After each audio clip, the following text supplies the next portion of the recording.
Ooh, what's going on YouTube? It's Donnie B all day. So, Donnie B all day.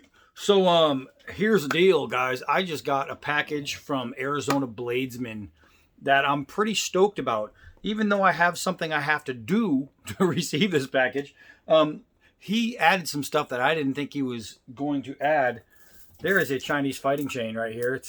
It's basically the steel ball nunchaka, right? And these things are awesome. They're so fun to use. They hit really hard. They take solid freaking shots. I'm excited to ruin some things with these. Speaking of ruin some things, he sent me some more little throwers. This will go really good with the package I have of mini throwers. These are good. One of them has a little string that's loose, but it's an easy fix, and I think he knew that, so he's like, he'll chuck these. Yes, I will. I'm not going to throw these around my neck because they have to kind of stay in. And he also sent me to keep a whole pouch of I'm going to wreck crap shuriken.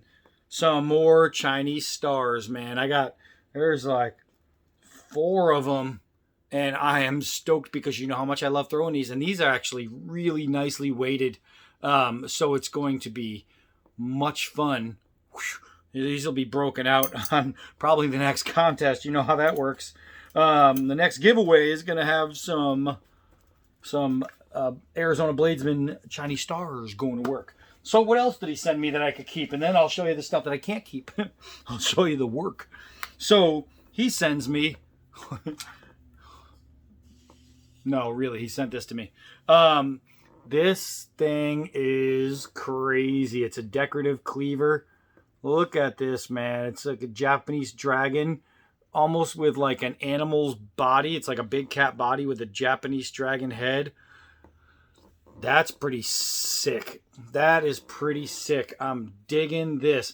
And here's the crazy thing is yesterday I was cooking, and I was cutting up some broccoli. And normally I would have a wide chef's knife and I would cut it up, and then you use your knife to scoop it up, and you know, it generally falls off the back and you put it in your pot. And I said, I need a really good cleaver. I want something like, I said a fancy cleaver as a matter of fact. So I need a fancy cleaver so I could chop up my vegetables and scoop it. And then the next day I get this in the mail that I was not expecting. Right? And I was just talking to him, and we were texting back and forth, and he's like, it's funny how the world works, how the universe works, right? It's crazy. I just said yesterday, I need one of these for the kitchen. And look at this thing compared to this is touching my nose. So like out here, he'd be like, oh my God, it's gigantic. No, it's still gigantic. Look at this thing. It's a beast. So I'm excited because I'm going to chop stuff up and then scoop it, and it's going to work out perfect. This was like the exactly what I needed gift. So funny, man. So funny how the world works. Gosh, so he sent me that. So that's all the stuff that I get to keep. Then he sent me stuff I don't get to keep, but that I have to work on. I get to play with. This is the work on one, and then I'll show you the play with one. So there's this. I'm not going to take it out of the bag because it's got all the grease on it. He sends me this dagger. Now he loves doing project knives. I don't know if you guys, if you haven't been to Arizona Bladesman's channel, look at some of the project stuff he does.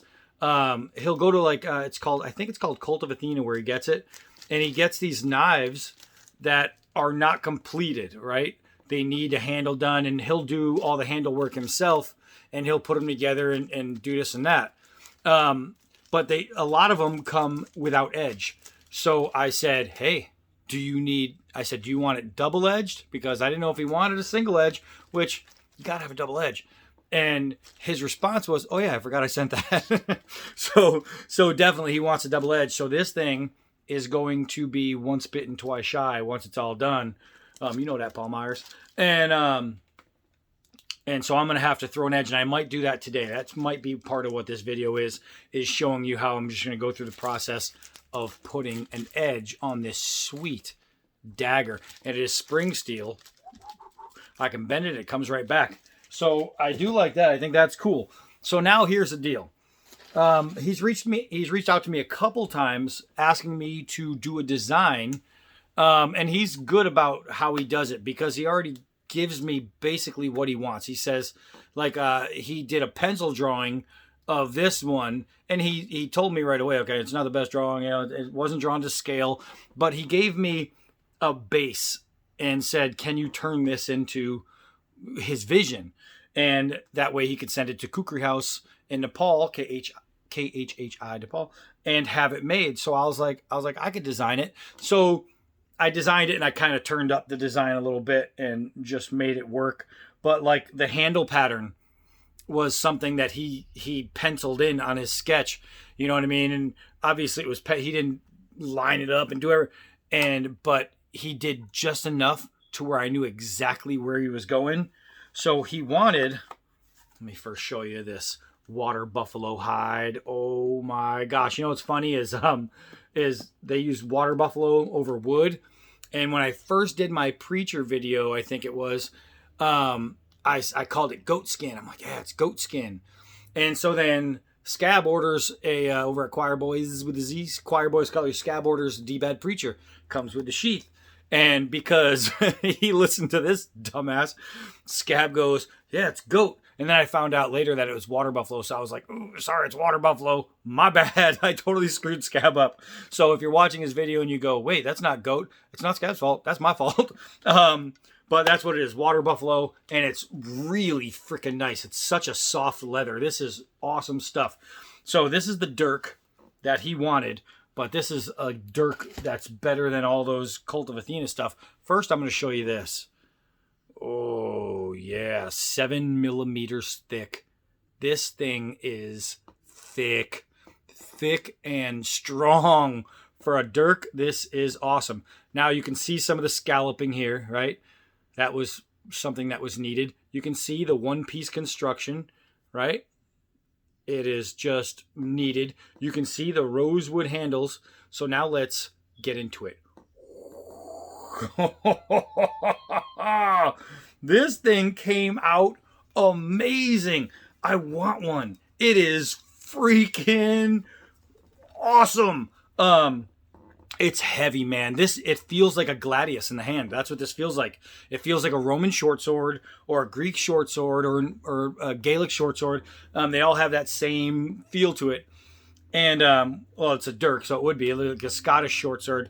Well, a Scottish dirk is a short sword. Short. There's actually different words in there that I'm saying.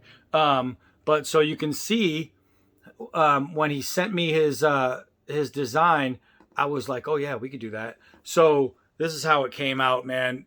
You can really feel the way the Kukri House did these is they rounded the edges. They didn't just make a slice. They rounded them. I don't know how they did it really. They must have filed it or hand sanded it. Don't know how, but it gives an improved grip, and you can feel the finger meat going in between those lines and really holding on. So I'm going to do a video on this guy. An absolute just go test it out video, and I'm pretty excited to do that. As for now, because I've been playing with it, what I'm going to do, because I'm a nice guy, is I'm going to rem oil it. And this is what I do with all my 5160 blades and 52100 blades or uncoated high carbon stuff. I give it a few squirts of rem oil, and then I just use a finger. That's all I use.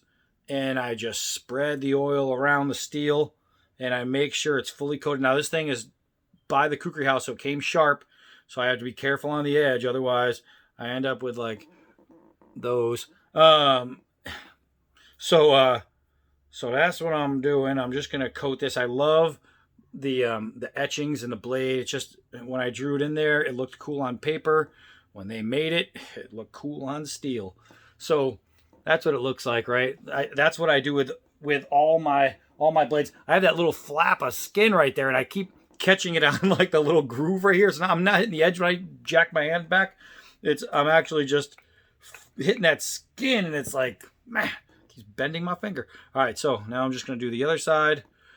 Yeah, imagine having to watch this for 12 hours, me just doing this. This would be a really boring video. As a matter of fact, right now, this part of the video is pretty boring, but I'm almost done. I promise, guys. I promise. I'm almost done.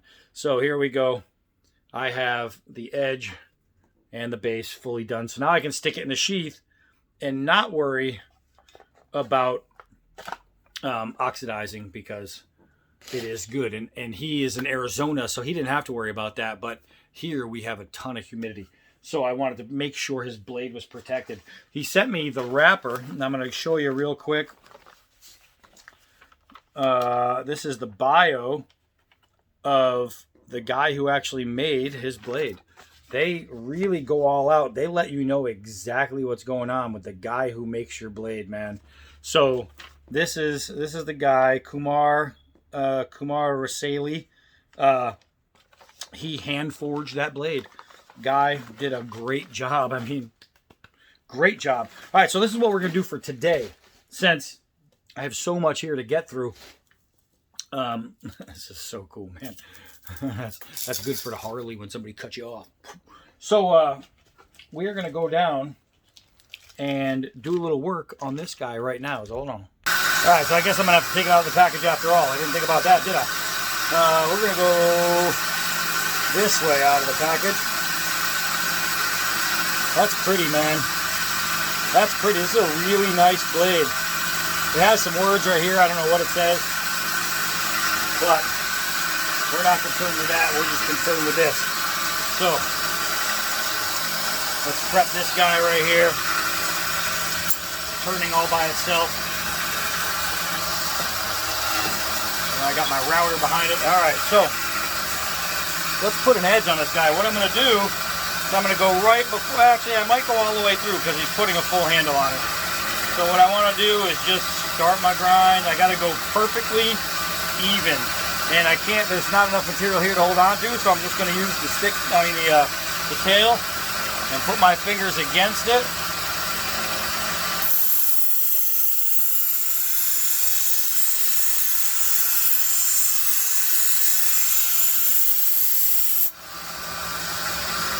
First pass in the books.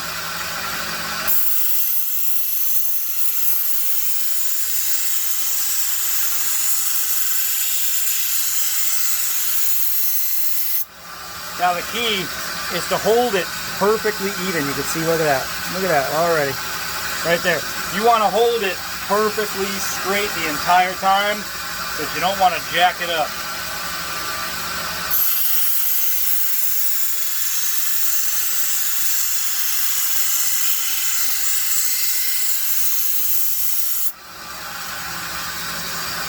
Oh, that's looking good, man. I must have done this before. So you can see how nice and straight that is. It's not all wobbly. There's no dips in it or anything like that. So now I'm going to go right-handed and go the other way. And I have to make sure I hit the same angle.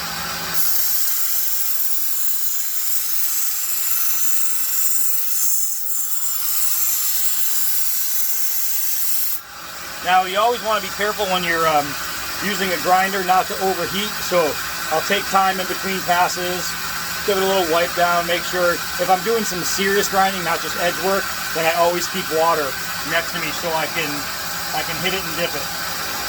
You know what that means.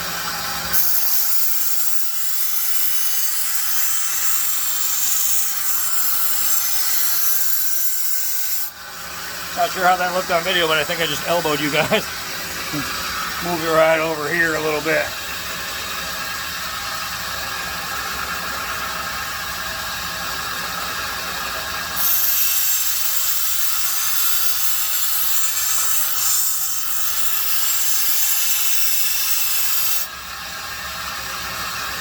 Oh yeah, baby.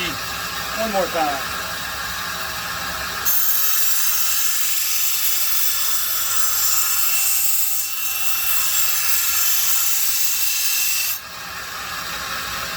Woo!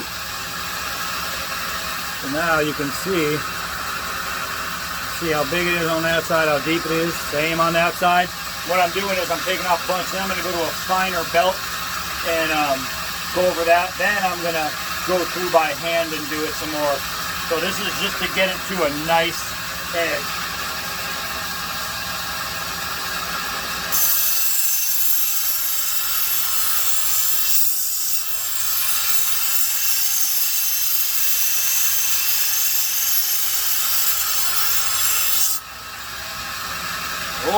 yeah.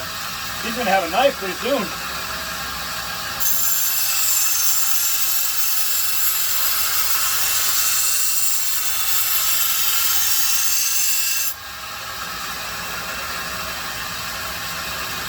Ooh, look at that tip is coming out, boys and girls. That is coming out. One more pass.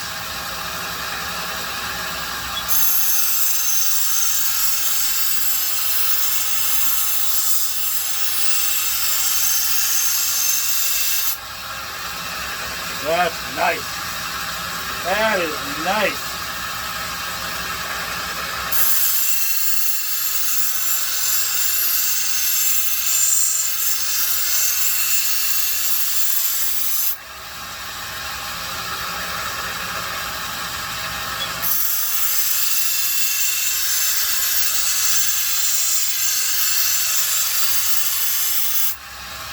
At this point, with this rough grit, you can feel the edge. Like I can feel all the little burrs and stuff. That's going to come off in the next stage.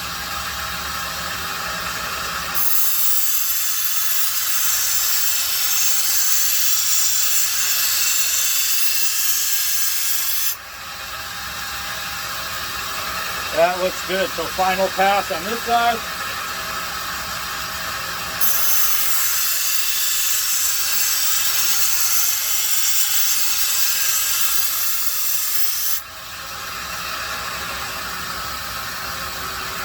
Look at that. All the way through. Takes a little practice making sure it's straight. But that's the most important part, is making sure they're dead straight. If you have waves and gouges in it, I'll tell you, it's just because you haven't practiced enough. Keep practicing. That will go away. You will stop doing that. I promise. Let's see. Got one of my D-bad knives. You can see how that, I did a concave edge on that one. Oh yeah, man. Yeah. Oh, D-bad. All right, so a little homemade project there. So so from here now, what I'm going to do is I'll pause because I'm pretty sure you guys don't want to watch me go to a different, but I'm just going to use a finer belt and take it off and re-go over it. Hold on. Next step time. Next step time. Let's get off the boogers. I'm holding it like a regular knife.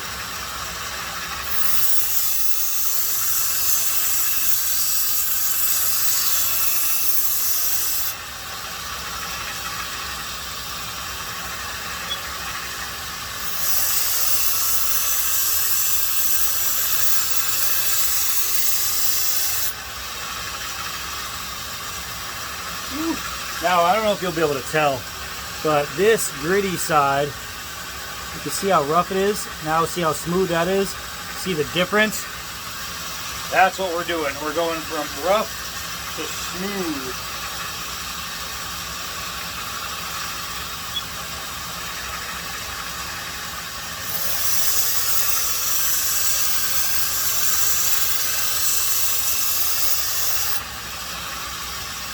Oh yeah, baby.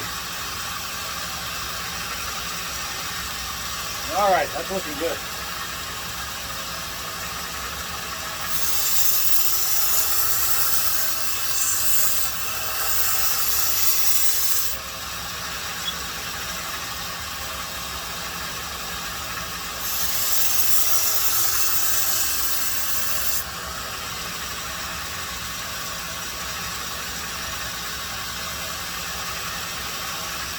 Oh, yeah, baby. Looking good, feeling good.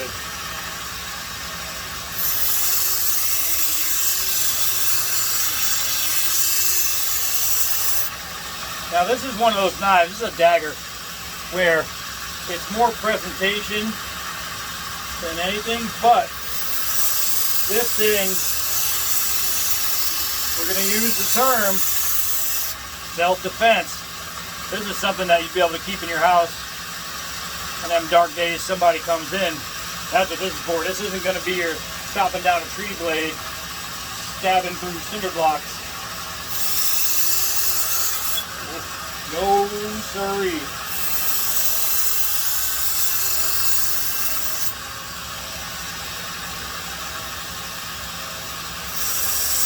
This is going to be for skin.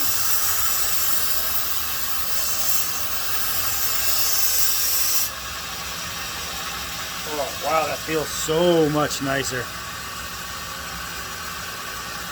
So much nicer. Let's see if we can give it a little wipe off here. Let's see. Let you see what it's starting to look like.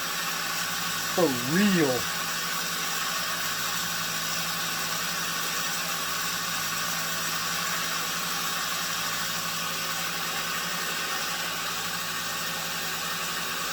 Oh, yeah, that's looking pretty.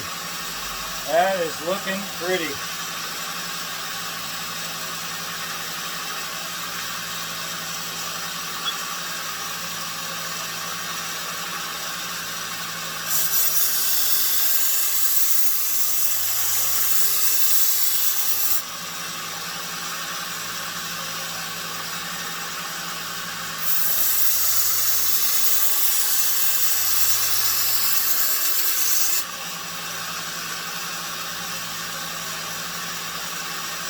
Oh, yeah. All right, well, let me finish. This is going to be boring for you. All right, so once I got the little plastic sheath off and took off the oil, I noticed a couple imperfections where their plumb line wasn't straight. So what I did is I just made sure when I grinded it, I kept it as straight as possible. You can see there's almost like a little camel hump right there.